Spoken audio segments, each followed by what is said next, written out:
me. I come from Lebanon. I was born and raised in Lebanon, which used to be the only majority Christian country in the Middle East.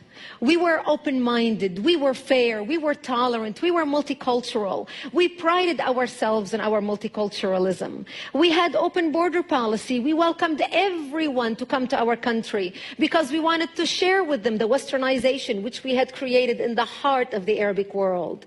Muslims used to send their children to study in our universities because we had built the best universities in the Arabic world. They graduated and worked in our economy because we had built the best economy in the Middle East, even though we did not have any oil. Beirut became Paris of the Middle East, the banking capital of the Middle East.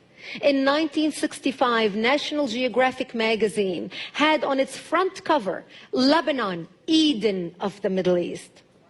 Unfortunately, all this began to change as the years went by. See, we got our independence in the early 40s.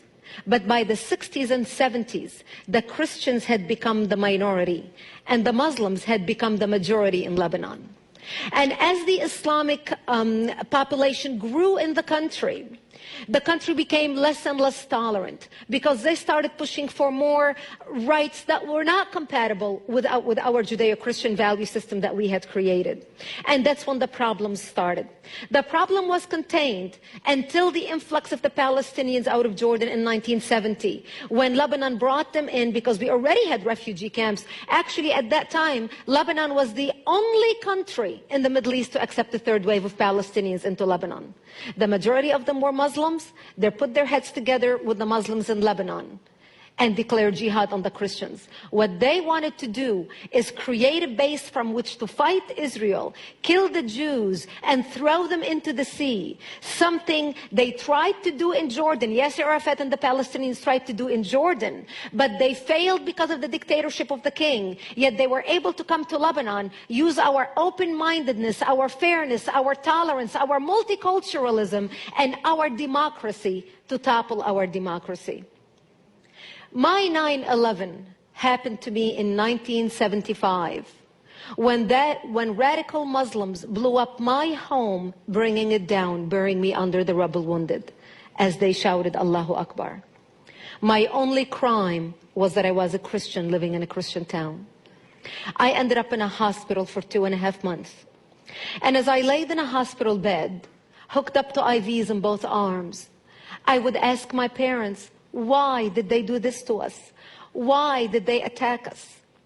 And my father would tell me, because we are Christians, the Muslims consider us infidels and they want to kill us.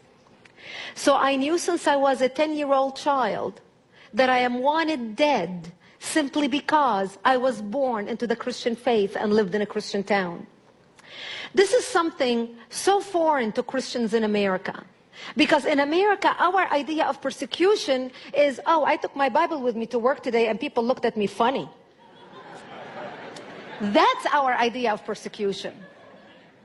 Where I come from, our idea of persecution is they want to walk into this church and start shooting at you and killing you. Just like what they're doing in Iraq right now, just like what they're doing in Egypt right now, just like what they're doing in Syria, just like what they did in Lebanon. Actually, what launched the all-out war in Lebanon was 4 Muslims walked into a church service on a Sunday morning just like this and started shooting at people. That's what started the Lebanese civil war.